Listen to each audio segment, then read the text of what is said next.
Why did I choose to go to Chichester to see this play? I don't know, and neither does anybody else. The facts are clear enough. I'd seen it was coming and thought it would be interesting, but I didn't book tickets until the last minute. I didn't realise how popular it would be. How could I? So, by the time I came to book, nearly every seat was taken, and I had very little choice of which seat to take. And there were no nights where two seats were left next to each other. Is that why I went alone? Or did my wife's reluctance to go and see the play about a couple of physicists with a total cast of 3 and no prospect of any singing or dancing have something to do with it? Did that hold me back from getting my credit card out? Did I only commit when I had a valid excuse for why I was going alone? I literally don't know the answers to these questions, even though it all happened in my head in the last month. Our brains and how they work are a mystery to ourselves. Michael Frayn could probably get a play out of this. He's already done a pretty good job of examining why Werner Heisenberg visited Niels Bohr in Copenhagen in 1941. Spoiler alert, we never find out why. This, of course, leaves the possibility of a sequel on the table. Copenhagen 2. Heisenberg's back and more uncertain than ever. This is a remarkable play. It covers human relationships, memory, quantum mechanics, the way science is done, and history. If plays could be written like equations, this is one with multiple solutions, all of which have been solved with accuracy and precision. The play does, however, have one big question. Could Nazi Germany have created an atomic bomb? Not many people know enough about the practicalities of creating an entirely new form of weapon from cutting-edge scientific research to have an opinion, or at least not one that is worth listening to. But Werner Heisenberg was not just familiar with the science, he had created some of it, and he knew most of the other players in it, and he was well connected in Germany and was the head of one of the 2 programs charged with developing a bomb for the Führer. If anyone knew, it was him. This makes his meeting with Niels Bohr so fascinating. What was he trying to do? Was he attempting to get information on the American project? Was he trying to get help? Both men survived the war and were later able to comment on what they had discussed.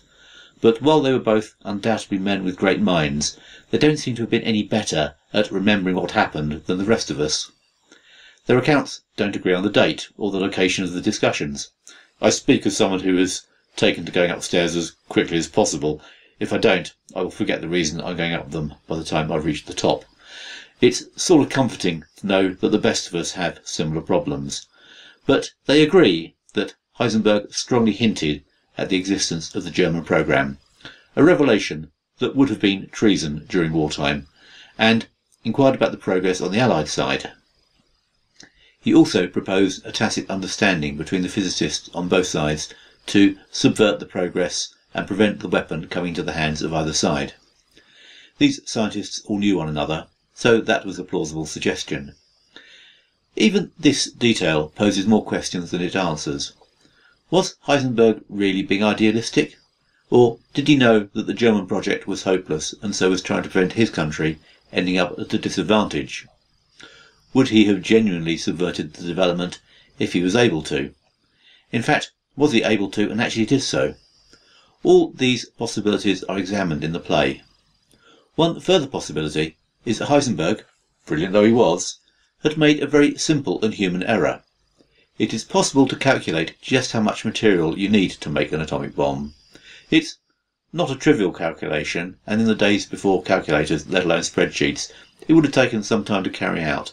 It was nonetheless something that any reasonably good scientist could have done and was well within Heisenberg's capabilities. I work in a lab myself, and I'll confess that sometimes making a rough guess rather than running the actual numbers is a temptation I succumb to from time to time. And it looks like this is something that Heisenberg did. Heisenberg's rough guess was that around a ton would be needed. This was a practical impossibility for Germany and a pretty tall order for the United States. The correct figure was 50 kilograms, challenging but doable. If the Germans had had a more realistic target, could they have made the necessary progress in the time available? Would 1945 have seen London and Moscow reduced to ashes? I don't know. Nobody will ever know. But don't let me give you the impression that this play is just an historical whodunit. That's just one aspect of it. Fascinating as it is, there's a lot more going on, and if you get a chance to see it, I thoroughly recommend it. Even though I'm writing this while it's still on in Chichester, you're too late to get a ticket as the season is sold out. But if the same cast, Charles Edwards, Patricia Hodge and Paul Jesson, ever do it again, make sure you book early.